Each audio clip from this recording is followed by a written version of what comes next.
আসসালামু আলাইকুম। IPH online স্কুলে সবাইকে স্বাগতম। আজ আরএসএস সিরিজ সার্কিটের দ্বিতীয় একটা প্রবলেম দেখব, সাথে প্যারালাল সার্কিটেরও আমরা আরেকটা প্রবলেম দেখব। তো মূলত প্রথমে আমি আরএসএস সিরিজ সার্কিট আরেকটা প্রবলেম সলভ করার চেষ্টা করি। আমাদের যে সমস্যাটা করব, এটাতে দেওয়া আছে যে যখন সাপ্লাই ফ্রিকোয়েন্সি 50 সাইকেল, তখন নিচে সার্কিট হতে নিম্নোক্ত তথ্যগুলো বের করো। দেওয়া আছে যে সরবরাহ ভোল্টেজ 40 ভোল্ট, কারেন্ট, ক্যাপাসিটরের ভোল্টেজ, রেজিস্ট্যান্স এবং ইন্ডাকট্যান্স, এগুলো বের করতে হবে। তো আমাদের অঙ্কটা চিত্র দিয়ে দিয়েছে, তো আমরা তো চিত্রটা আগে দেখি কি দেওয়া আছে। আমাদের রেজিস্টর দেওয়া আছে, ইন্ডাকট্যান্স দেওয়া আছে, ক্যাপাসিট্যান্স দেওয়া আছে।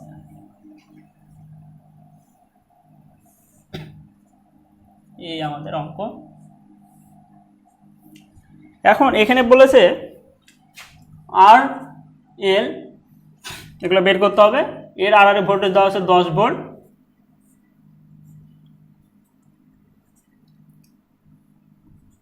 এই এর আর এতে দেওয়া আছে 60 ভোল্ট,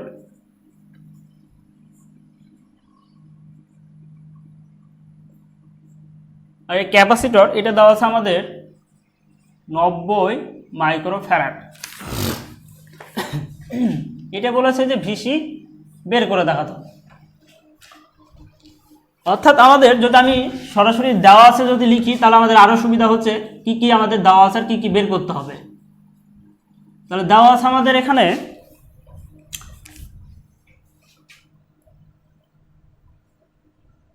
সরবরাহ ভোল্টেজ বলেছে 40 ভোল্ট, 50 হার্জ ফ্রিকোয়েন্সি। তাহলে আমরা এখানে লিখতে পারি আমাদের কি কি দেওয়া আছে। ভোল্টেজ দেওয়া আছে 40 ভোল্ট, ফ্রিকোয়েন্সি দেওয়া আছে 50 হার্জ,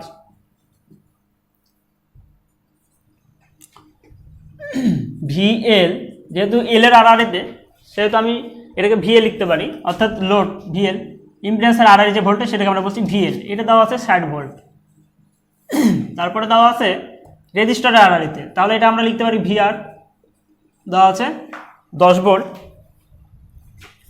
এবং ক্যাপাসিটর মান দেওয়া আছে 90 মাইক্রো ফ্যারাড। আর আমাদের বের করতে হবে এই শাখা থেকে, বের করতে বলেছে আই, সার্কিটের আই কত, তারপরে ভিসি কত, অর্থাৎ ক্যাপাসিটর আর এর ভোল্টেজ কত, তারপরে রেজিস্ট্যান্স, এই রেজিস্ট্যান্সের মান কত, তারপরে ইন্ডাকট্যান্সের মান কত। এই উপাদানগুলো আমাদেরকে বের করতে হবে। যেহেতু এটা আরএলসি সিরিজ সার্কিট, সেহেতু অবশ্যই কারেন্ট চলাচলের একটি পথ, ধরলাম এই কারেন্টটা আই যাচ্ছে, তাহলে এই কারেন্টটা আমাদেরকে বের করতে হবে মূলত।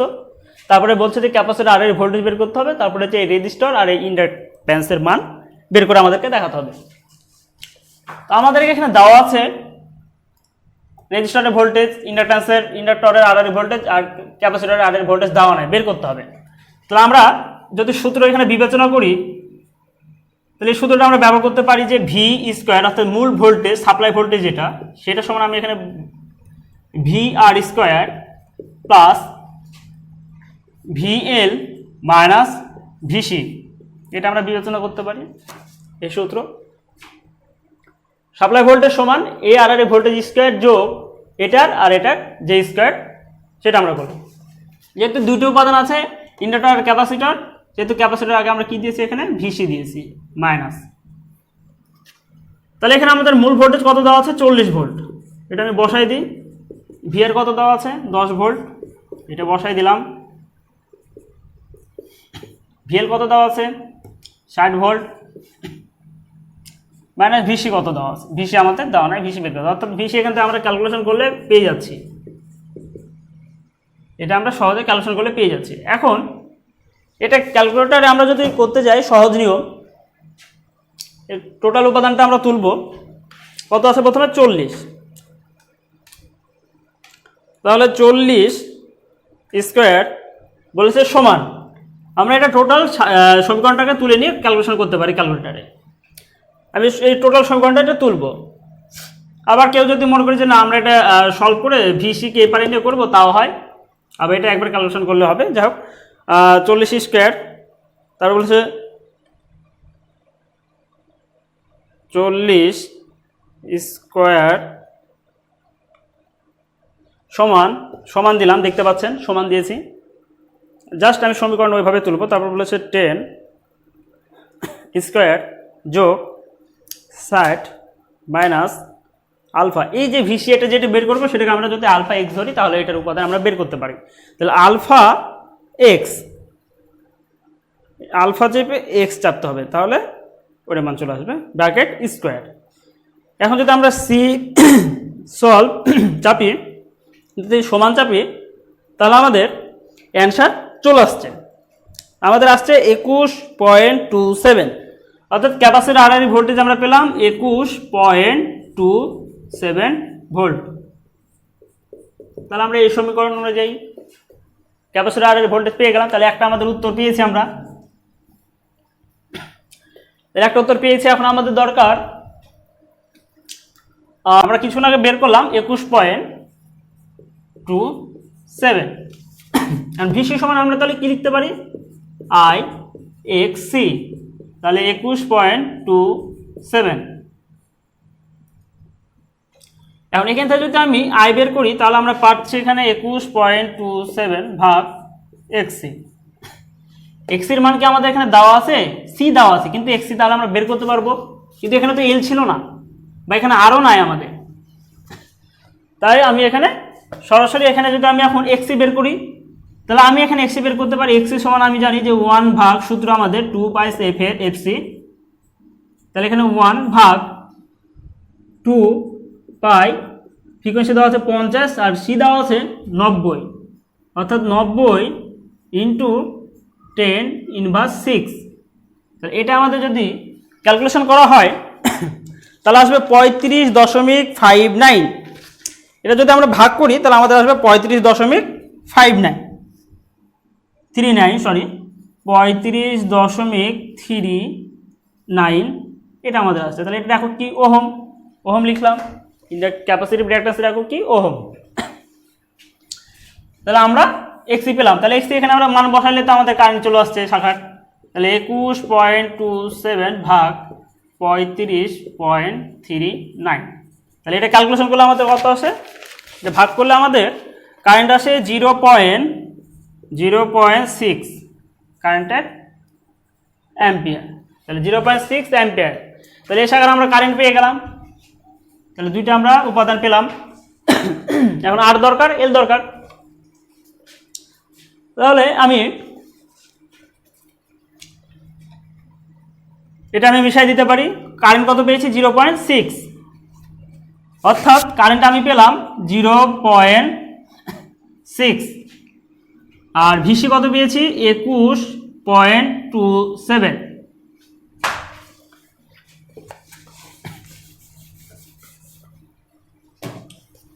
এখন আমি যাই আর এল মান, আমাদের যেহেতু দুটো বাকি আছে এই দুটো এখন বের করতে হবে। তাহলে আমরা এই শাখা থেকে কারেন্ট তো পেয়েছি, কারেন্ট যাচ্ছে আমাদের কত 0.6 এম্পিয়ার। তাহলে আমি ভি আর সমান আই আর এটা লিখতে পারি। তাহলে ভি আর সমান আই আর যদি আমি লিখতে পারি, ভি আর কত দেওয়া আছে 10 ভোল্ট, রেজিস্টার আর এর ভোল্টেজ। আই কত, আই তো আমি কিছুক্ষণ আগে বের করলাম 0.6 এম্পিয়ার।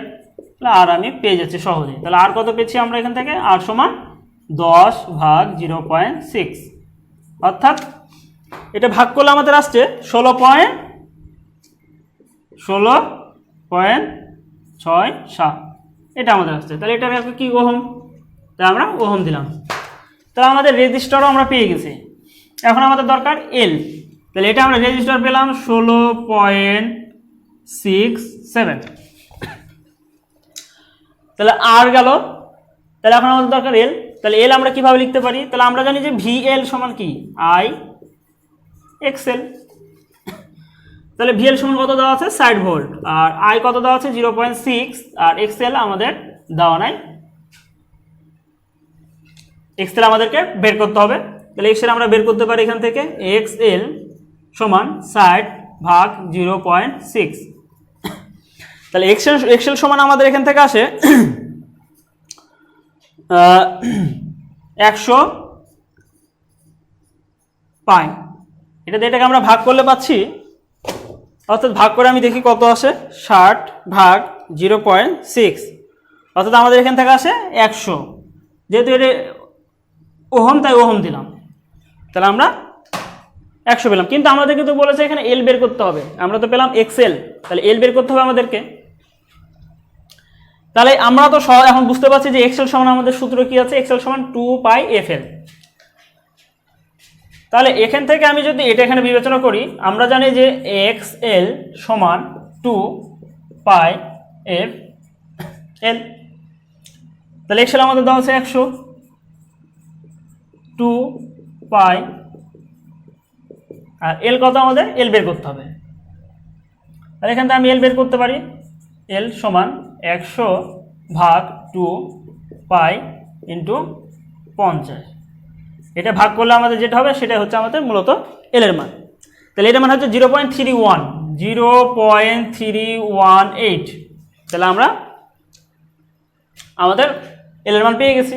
এখন ইন্ডাকট্যান্সের একক কি, হেনরি অথবা মিলি হেনরি বলেছি, যেহেতু আমাদের এটা আমি হেনরিতে পেলাম তাই আমি সরাসরি এটা হেনরি লিখে দিচ্ছি, এটা আমাদের হেনরি।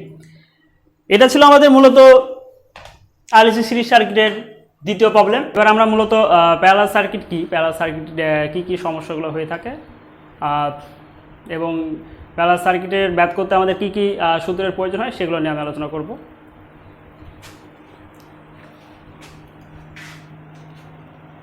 তো প্যারালাল সার্কিটে মূলত আমাদের একাধিক শাখা থাকবে এবং কারেন্ট চলাচলের পথ থাকবে একাধিক, কিন্তু ভোল্টেজ সেম থাকবে।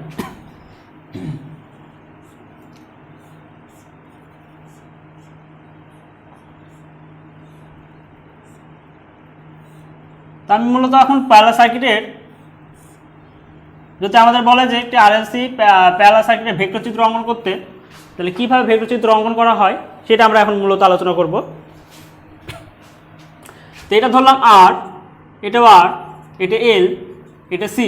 যেহেতু এটা দুইটা আর, সেহেতু একটা R1 দিলাম, একটা R2 দিলাম।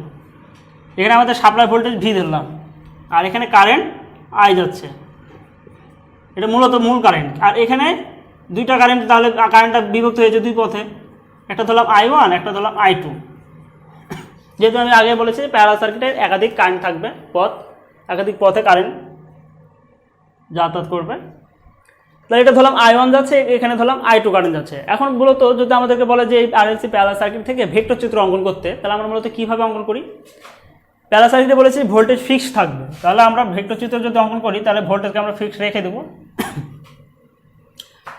ফিক্স রাখার পর এখন আমাদেরকে দেখতে হবে যে উপাদান কোনটা আছে, ইন্ডাকট্যান্স আর ক্যাপাসিট্যান্স। যেহেতু আমাদের এখানে উপাদান ইন্ডাকট্যান্স এখানে দেওয়া আছে উপরে I1 ধরলাম, এটাকে আমরা যদি I1 বিবেচনা করি ল্যাগিং, আর এটাকে যদি আমরা বিবেচনা করি ক্যাপাসিটরের ক্ষেত্রে I2 মাইনাস, অর্থাৎ এটা মাইনাস, এটা হচ্ছে প্লাস, তাহলে এটা আমরা ল্যাগিং। অর্থাৎ আমরা যদি ভেক্টর চিত্র আমরা যদি গ্রাফ দেখি, এটা হচ্ছে আমাদের ভূমি বরাবর যদি আমরা এক্স দেখি, এটা ওয়াই, এই পাশে গেলে এক্স ড্যাশ অর্থাৎ মাইনাস, এই নিচে গেলে এটা ওয়াই ড্যাশ পাস। এটা যদি আমরা মূলত বিবেচনা করি, তাহলে এখানে আমি ধরলাম θ1 যাচ্ছে আমাদের কারেন্ট, এখানে ধরলাম অ্যাঙ্গেল, এটা হচ্ছে θ2। তাহলে আমাদের কারেন্ট গেছে দুইটা পথে ভাগ হয়ে গেছে, একটা হচ্ছে I1, একটা হচ্ছে I2। তাহলে I1 আমি যেটা ধরেছি এটা হচ্ছে ল্যাগিং উপরে আমাদের ইন্ডাক্টরের ক্ষেত্রে, আর নিচে যেটা ক্যাপাসিটর এটা ধরেছি লিডিং। ক্যাপাসিটরের কারেন্ট কী হয়, লিডিং হয়, আর ইন্ডাক্টরের ক্ষেত্রে কারেন্ট ল্যাগিং হয়। সেহেতু এটা আমরা মাইনাস হিসেবে নিচে লিখছি। আর আমাদের এই শাখাতে একটা কারেন্ট যাচ্ছে, যেটা আমাদের মূল কারেন্ট, যেটাকে আমরা কি ধরলাম, আই ধরলাম। এই মূলত যে আমাদের মূল কারেন্ট সেটা আমরা আই ধরলাম।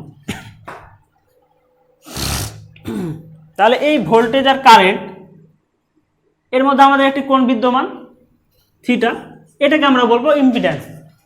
অর্থাৎ এই জেড সমান আমরা অ্যাঙ্গেল ইম্পিডেন্সের যেটা পারবো ভি ভাগ আই, এটা ভাগ করলে যেটা পাবো সেটা হচ্ছে এই অ্যাঙ্গেলটা। ভোল্টেজের কারেন্টের যদি আমরা উপাদান যদি ভাগ করি তাহলে আমরা এই অ্যাঙ্গেলটা পেয়ে থাকি, সেটা হচ্ছে ইম্পিডেন্সের ক্ষেত্রে ইম্পিডেন্সের এটা অ্যাঙ্গেল অর্থাৎ পাওয়ার ফ্যাক্টর। ভোল্টেজের কারেন্টের মধ্যবর্তী যে কোণ অ্যাঙ্গেল সেটাকে আমরা বলছি উপাদান, সেটাকে আমরা বলছি পাওয়ার ফ্যাক্টর। অর্থাৎ ভোল্টেজ কারেন্ট এবং কস সাইনের গুণফলকে আমরা বলছি পাওয়ার ফ্যাক্টর। এখন এটা যদি আমরা ভেক্টর চিত্র যদি আঁকাই,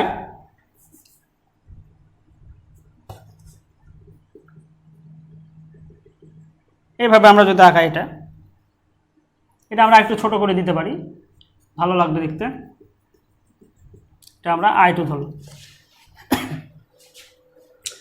তাহলে আমরা এটা আমাদের মূলত RLC দুই পথে যেভাবে কারেন্ট গেছে এই শাখা বিশিষ্ট আমাদের একটি ভেক্টর চিত্র অঙ্কন করা হয়েছে। তা আশা করি তোমরা বুঝতে পারছো। এই এখন RLC প্যারালাল সার্কিটের আমি একটা ম্যাথ সলভ করব। তো আমাদের প্যারালাল সার্কিট অঙ্ক করতে গেলে ইম্পিডেন্স লাগছে, অ্যাডমিটেন্স লাগছে। এটাকে আমরা বলবো অ্যাডমিটেন্স, এটাকে বলবো ইম্পিডেন্স।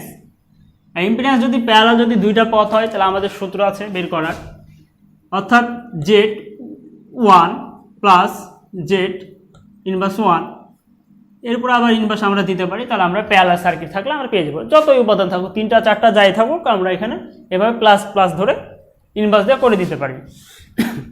আর এই ওয়াইটা হচ্ছে ইম্পিডেন্সের উল্টা, অর্থাৎ 1/Z করলে আমরা অ্যাডমিটেন্স পাবো। ইম্পিডেন্সের উল্টা হচ্ছে অ্যাডমিটেন্স। তাহলে আমরা যদি প্যারালাল সার্কিট উপাদান বের করি এভাবে করতে পারি, অথবা আমরা এভাবে করতে পারি Z1 Z2 সাধারণ নিয়মে যেটা আমরা প্যারালাল সার্কিট করে থাকি সেটাও আমরা করতে পারি। যার যেটা ইচ্ছে সে সেভাবে করবা।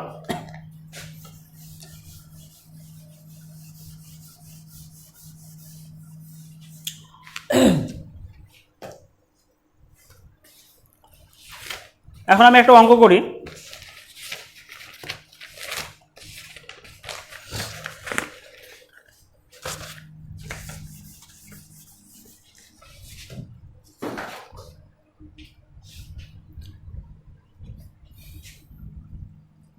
দেওয়া আছে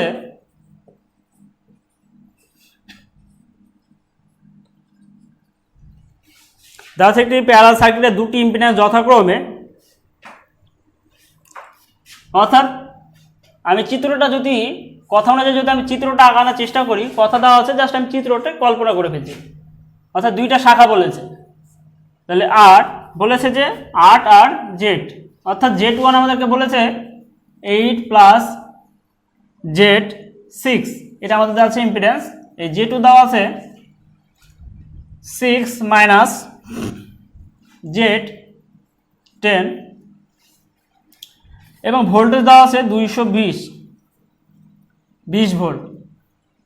আমাদেরকে বের করতে হবে রিঅ্যাক্টিভ পাওয়ার, অর্থাৎ সক্রিয় যেটা অ্যাক্টিভ পাওয়ার, আর হচ্ছে আপাত পাওয়ার অ্যাপারেন্ট পাওয়ার। এই অ্যাপারেন্ট পাওয়ার এই দুটো আমাদেরকে বের করে দেখাতে হবে।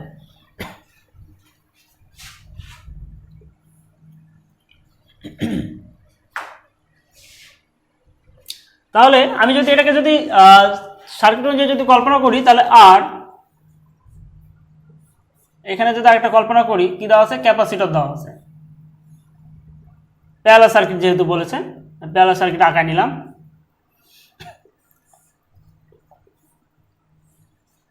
অর্থাৎ এখানে আর Z1 যদি আমরা এটা কল্পনা করি, এটা যদি Z1 করি, এটা যদি Z2 কল্পনা করি, তাহলে এখানে কত দেওয়া আছে 8, আর এখানে দেওয়া আছে Z6, এখানে দেওয়া আছে 6, আর এখানে দেওয়া আছে 10Z। এটা ক্যাপাসিটর, তাই এখানে মাইনাস, আর ইন্ডাক্টর এখানে ইন্ডাক্টর কয়েল আছে Z6, সেই জন্য প্লাস। ভোল্টেজ দেওয়া আছে 220 ভোল্ট। আমাদেরকে বের করতে হবে অ্যাক্টিভ আর অ্যাপারেন্ট পাওয়ার, অর্থাৎ সক্রিয় পাওয়ার আর আপাত পাওয়ার আমাদেরকে বের করে দেখাতে হবে। তা আমরা যদি এটা কল্পনা করি যে দুইটা ইম্পিডেন্স আমাদের কি শাখা বিশিষ্ট প্যারালাল শাখায়, তাহলে আমি বলেছি ইম্পিডেন্স বের করার নিয়ম হচ্ছে এই শাখাটাতে যদি টোটাল ইম্পিডেন্স বের করি তাহলে হবে Z1 প্যারালাল Z2, অর্থাৎ এই দুটো যেহেতু প্যারালাল সেহেতু প্যারালাল আমরা উপাদান বের করতে পারি। তাহলে Z1 কি দেওয়া আছে আমাদের এখানে,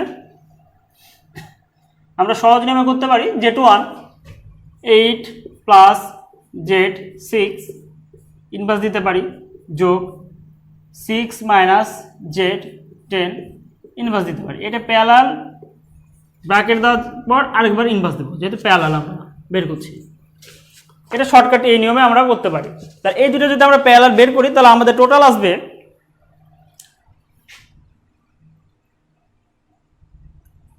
8 কোণ মাইনাস 6.22। তাহলে আমাদের মূলত এটা আসছে অ্যাঙ্গেল আমাদের আসছে 6.22। তাহলে আমাদের এটা পেলাম। আমরা ক্যালকুলেটারে যেটা করলাম সেটা হচ্ছে আমাদের রাইট। আমাদের অনেক সময়তে বইয়ে ভুল থাকে, মূলত এটাই আপনারা করে দেখবেন। তাহলে আমরা জেড পেলাম এই শাখার। তাহলে এই শাখার আমরা কারেন্ট পেতে পারি। এখন আমরা কারেন্ট সমান আমরা কি জানি, ভোল্টেজ ভাগ আরএসি শাখার ভোল্টেজ আর ইম্পিডেন্স অনুপাত করলে আমরা কারেন্ট পেয়ে যাব। তাহলে ভোল্টেজ কত আছে 220 ভোল্ট, ইম্পিডেন্স কত পেলাম 8 কোণ মাইনাস 6.22। এটা যদি আমরা ভাগ করি তাহলে কত হয়, 220 ভাগ 8 করি, 220 ভাগ 8, তাহলে আমাদের এখানে আসে 27.2। আর এই অ্যাঙ্গেল কোণ এটা উপরে চলে যাবে, তাহলে প্লাস হয়ে যাবে 6.22। তাহলে আমরা কারেন্ট পেলাম এত এম্পিয়ার। আমাদেরকে বের করতে হবে অ্যাক্টিভ আর অ্যাপারেন্ট পাওয়ার। তাহলে অ্যাক্টিভ পাওয়ার আমরা সূত্র জানি যে ভোল্টেজ কারেন্ট আর কস থিটার গুণফল করলে আমরা অ্যাক্টিভ পাওয়ার পাবো, আর আপাত পাওয়ার হচ্ছে ভোল্টেজ আর কারেন্ট গুণ করলে আমরা আপাত পাওয়ার পাবো। তাহলে ভোল্টেজ আমাদের মূলত বের করতে হবে প্রথমে অ্যাক্টিভ পাওয়ার। তাহলে অ্যাক্টিভ পাওয়ার বের করবো আমরা। তো এটা আমরা মিশাই দিই এখন 27 পয়েন্ট এত আমাদের আসছে কারেন্ট। তাহলে অ্যাক্টিভ পাওয়ার আমরা যদি বের করি পি অ্যাক্টিভ পাওয়ার আমরা জানি যে ভোল্টেজ কারেন্ট আর কস থিটার গুণফল। ভোল্টেজ কত ছিল আমাদের 220 ভোল্ট, আর কারেন্ট কত 27.2, আর আমাদের অ্যাঙ্গেল কত আসছে এখানে কস 6.22। তাহলে এটা আমরা যদি গুণ করি তাহলে আমরা এই শাখার অ্যাক্টিভ পাওয়ার পেয়ে যাব। তা আমরা এটা গুণ করে দেখি কত হয়, 220 গুণন 27.2, 220 গুণন 27.2 গুণন কস 6.22। এটা আমরা গুণ করলে আমাদের পাওয়ার আসছে 5948। তাহলে আমাদের আসলো কত 5948.77 এত ওয়াট।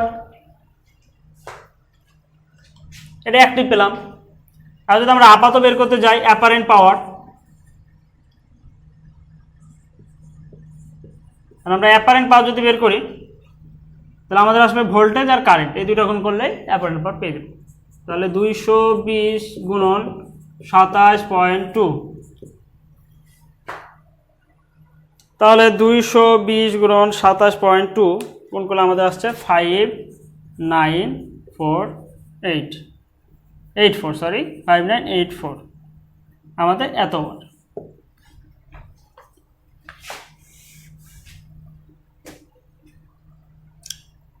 এটাই মূলত আমাদের প্যারালাল সার্কিটের অঙ্ক।